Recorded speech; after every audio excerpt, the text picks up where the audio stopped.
Ipinalapag na ilang militante ang tanggapan ng Energy Regulatory Commission para kundinahin ang hiling ng Meralco na bawiin ang nabiting power rate hike. Tiniyak naman ng ERC na hindi pa nila tatalakayin ang petisyon ng Meralco na magtaas ng singil. Mula sa Pasig, may ulat on the spot si Julius Segovia. Julius? Siya, bago maghain ng petition for intervention sa tanggapan ng Energy Regulatory Commission, nagkilos protesta muna sa labas ng gusali na inokupa ng ERC ang iba't ibang militanteng grupo. Kinukundina nila ang hiling ng Meralco sa ERC na mabawi na ang nabiting taas singil noong Enero na aabot sa mahigit 5 piso kada kilowatt hour. Hindi raw ito katanggap-tanggap lalo pat nakakolekta na ang Meralco sa may 37,000 customers nito nang singilin nito ang December power rate hike na ipinahinto ng Korte Suprema kasunod ng nakakalito umanong electric bill.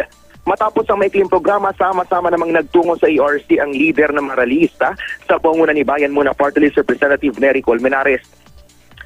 Kasama rin piyang naghain ng petition for intervention sina Power Convenor at dating Kongresista Teddy Casino at Bayan Secretary General Renato Reyes.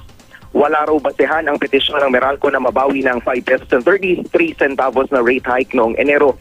Bahagi pa rin ito piya noong taas singil na ipinahinto ng Korte Suprema noong Disyembre kaya hindi pa raw dapat kolektahin sa mga customer dahil may umiiral pa ring TRO.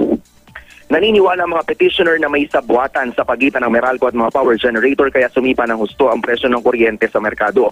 Dapat daw tutulan ng ERC ang rate hike, pati ng provisional authority na hinihingi naman ng Meralco habang dinidinig ang kanilang main petition.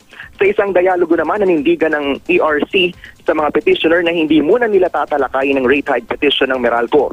Nakatondo muna ang atensyon ng ERC ngayon sa resulta ng investigasyon kaugnay sa power rate hike nung naka-maintenance shutdown ng Malampaya Natural Gas Facility. Kaya isa raw ang tiyak, wala munang gagawing pagdinig kaugnay sa taas singil hanggat hindi pa natatapos ang pagsisiyasat sa naging pagsipa ng presyo ng kuryente sa merkado noon.